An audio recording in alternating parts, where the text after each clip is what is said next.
I'm Neelima Chakra. I coach professionals to increase their influence, communicate and connect better with their ecosystem, and be visible, valued, and rewarded in their careers. In this 13th episode of the series, Leading with Purpose, my guest is Dr. Vanita Ahuja. She is an architect specializing in construction project management and has 25 plus years of experience working in industry as well as being a consultant and an academician. She is a speaker and a published author of international repute. She contributes to policymaking as a part of working groups of the Bureau of Indian Standards Sectional Committee. Currently, she is the director of RICS School of Built Environment, Noida, and the Group Academic Head of Design and Built Environment Programs at Amity Education Group. Welcome, Vanita. Thank you for joining Leading with Purpose today. Thanks, Neelima, for inviting me to speak to you here. It's my pleasure. It's my pleasure. We have so much to talk about. Shall we get started? Sure. All right. So if you had to talk about yourself in 5 sentences, what would you say? Well, I am an architect and a construction project manager by education, but my industry and academic experience has been primarily in the domain of construction project management. And now presently, I look at myself as an academic entrepreneur because I've had experience of establishing educational institutions. And I was in the founding team of the RICS School of Built Environment, where presently I'm a director. And I was also the first full-time director for NID Haryana, established by Ministry of Commerce and Industry. And also it has been very important for me to be contributing in the policy making initiatives of different government departments, and also to be involved with social bodies providing education in the society, because taking education to all has been something that I feel very strongly about. So I think this is how has been my journey, and I can describe myself like this. All right. So predominantly an academician and a social interests at heart person. Perfectly, yeah. So Vanita, I saw that your organization speaks about creating an inclusive and sustainable society. And from your perspective, in the construction sector, what does it mean, to have an inclusive and a sustainable society? Tell us your point of view on that. Inclusivity in society means that, everybody in the society gets an opportunity to realize their aspirations. And this is one aspect now which is being talked about and which has been brought to notice when the Nobel Prize in Economics has been awarded to 3 economists who worked on this book, Why Nations Fail, and where they have highlighted that we need inclusive institutions in every country to give these opportunities to people, to include them in the whole development in the country. So that is inclusivity at the holistic level. And if we look at it, that how construction industry can contribute towards it, construction industry is one of the largest employers in the country, and also is the built environment, we would say, because construction industry builds the facilities which touches the lives of the people all the time. 24/7 we are using some built facility. Now, how we, the people who are part of the construction industry, can bring inclusivity in the society is one, that all the stakeholders who are contributing to development of the built environment, in their team, there is inclusivity with respect to gender, with respect to skill set, with respect to the physical ability of different people, with respect to the language that different people speak. So in every form, there should be inclusivity in the team planning and constructing the built facility. Second comes the users, because we make a facility for the users. So it has to be made in a way that everybody in the society can use that facility seamlessly without needing to take support from someone. Because we all need our self respect, we need a happiness. Because if we are able to work independently, that gives a lot of happiness to people. So we have to create facilities in a manner that we give that seamless experience to everybody.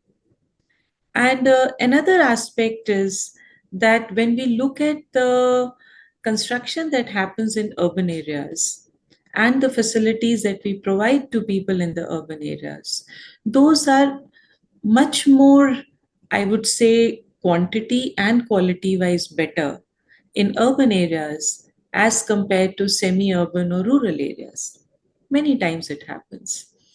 But we need to see that we have provided similar facilities in terms of roads, electricity, houses, medical facilities, schools, in all forms, in urban areas, semi urban areas, rural areas. If that happens, then people will travel seamlessly from urban to rural areas. It will be a very cohesive society, and we would understand each other's aspirations, each other's requirements. So that would be a kind of, an equalizer in the society. So these are the three aspects in which construction industry can bring inclusivity in the society. And sustainability has to be built as part of our whole planning and construction and use and redevelopment of our facilities. So it has to be an intrinsic part, which is not to be thought separately. I love that, you're saying bring different perspectives, and that will increase the access because different perspectives think about different needs. And, only if we are cognizant of that, we can meet them. And that also allows us to build societies which are sustainable because then there isn't this exodus from one set of like, for example, villages to urban areas and things like that. And that itself not only provides access but brings in sustainability. True. Love that answer. Thank you so much.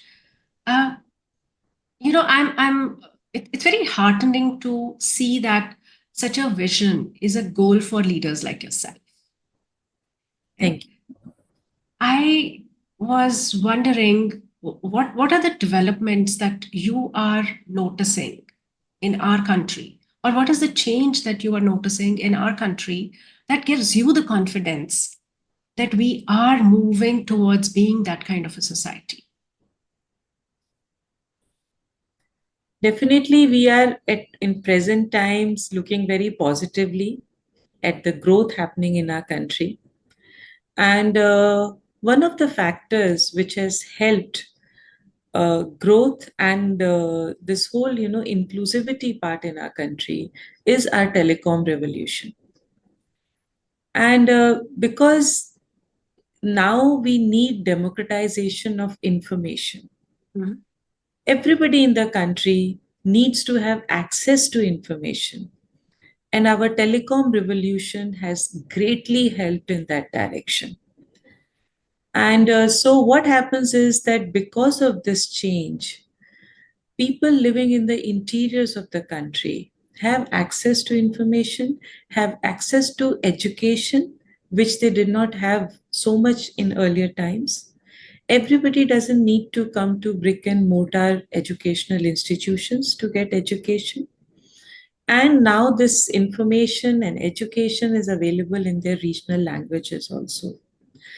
And the national education policy, which has been brought out in 2020, also talks about it. Mhm. So, telecom revolution in our country has helped a great deal in this direction. Secondly, the focus on building infrastructure in the country, because that improves connectivity. And the more people will travel from one part of the country to the other, more cohesive society we have. And there is a large focus by the government in bringing sustainability in the built environment sector. Net zero buildings, net zero infrastructure is being built up. And these aspects have been included in our education. So the young professionals that are coming in the industry now, they are given information and knowledge about it in their higher education programs. And also, even in school education, it has been included in their curriculum, and their assignments are quite aligned with it. So, what has happened is that children get I would say, a kind of a primer on sustainability in the school education. And when they come towards the higher education, it is much more talked about in different curriculum, different courses. And when they are there in the professional world, they already have a beginning towards it. So these are some of the very positive developments in our country, and which would, I think, in another 5 years or so, we are going to see huge impact of it. Yeah, I totally agree. And I love it that you say connection.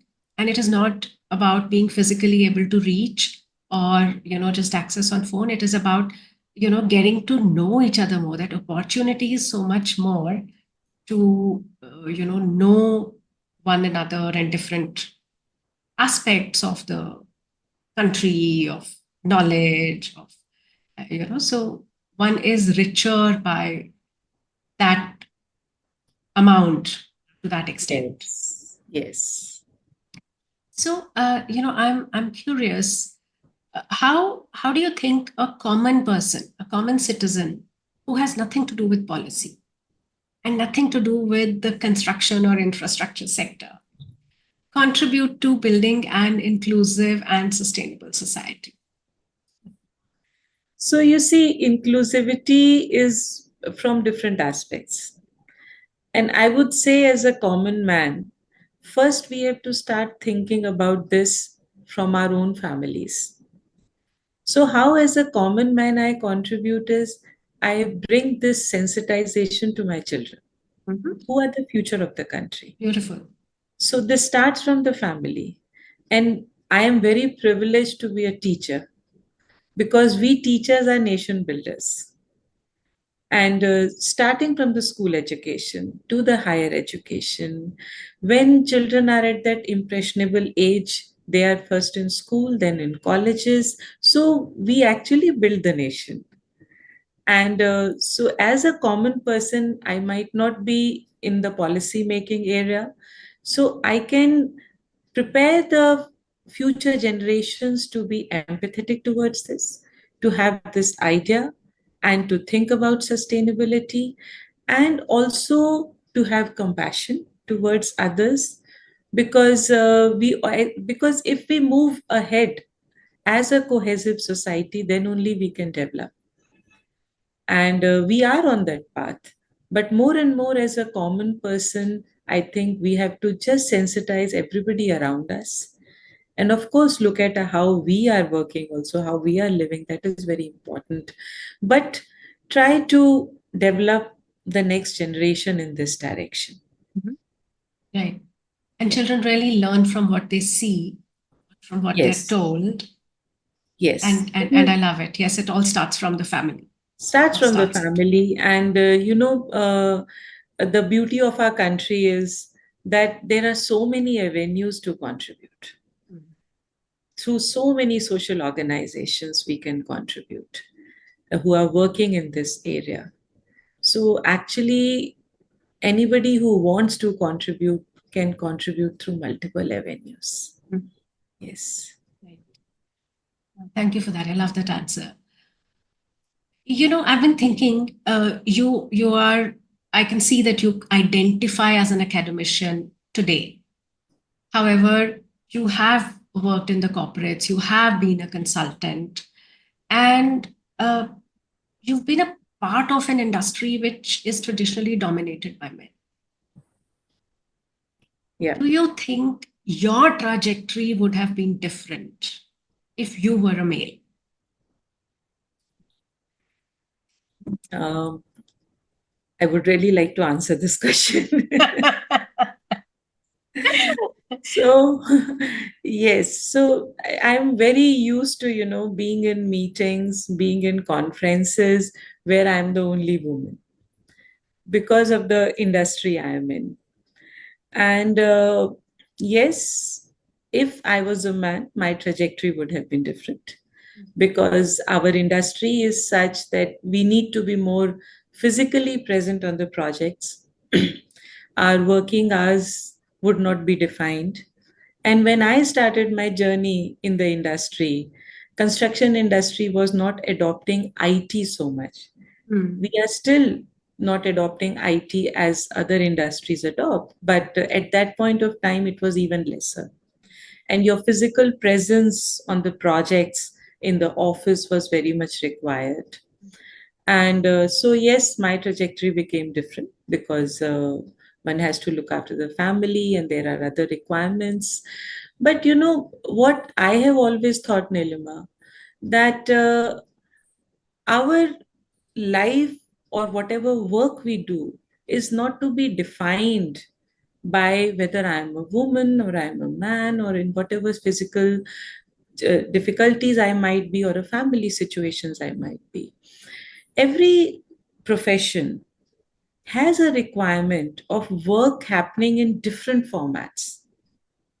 So we always have to see that which format suits us. Mhm. So if I was a man, my trajectory would have been different, but I'm very happy with the trajectory that has been for me. I conducted trainings, I did consulting, and then I came into academics. And I think it was very good that after having industry experience, I came towards academics. And I had a passion for studying, I had a passion for academics, and having contributed in the policy making area. Today, I see myself as a sutradhar between academics, industry, and policy making. And that has been a very satisfying journey for me. So, whatever situation we are in, we find our path in that direction. So, because we do need people standing at site working on construction projects, and we do need people who conduct training for the staff who's going to work there. We do need people who are in the office. We do need people who understand technology. We do need people who understand HR. So, different perspectives are required, and we do need industry people to be contributing in academics because it's a very practice based education. So, we have contributed in different formats, and yes, journey would have been different, but it has been a very very satisfying journey for me. I love it. You're essentially saying that I found ways to contribute Yes, and kept yourself enriched as well in the yes, process. yes, this path has been very happy path. Yeah, happiness is a state of mind, Yeah, anyways. yeah, Um, is there anything that you would, go back and want to change? not really. You see, if you love your work, then it has not been something that you would like to change about it. I have always been very happy with the work I have done and the profession I am in. And I think my path has been very happy, as I say, path for myself. I would not like to change anything because I think I had that privilege that at different moments I could take different opportunities. Those opportunities were there. And sometimes I think you have to identify those opportunities also. And at any point of time, you see, life will be giving you different chances.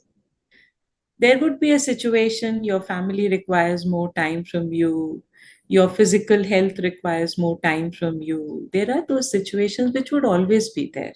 But in every situation, we have to see which is the opportunity I can take at that point of time. And that was taken. So nothing to be changed. So I'm hearing you prioritize your life Yes. and you stay aware of what are the doors which are opening Yeah. and be courageous enough to get into the whatever path is opening up. Yes. And that, I think, is a good segue to my next and last question.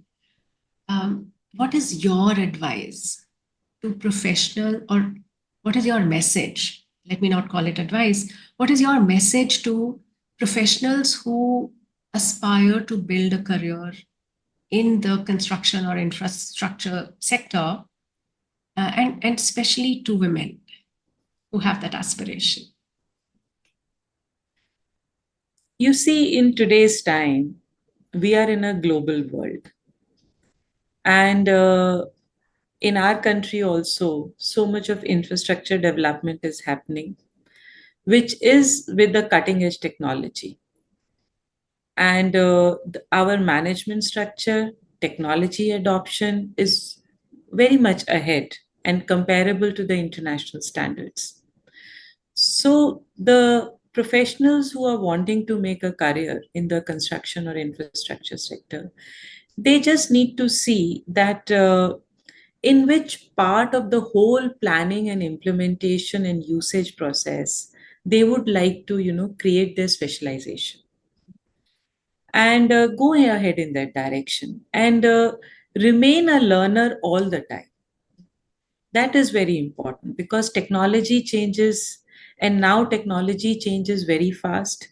Management structure goes on changing.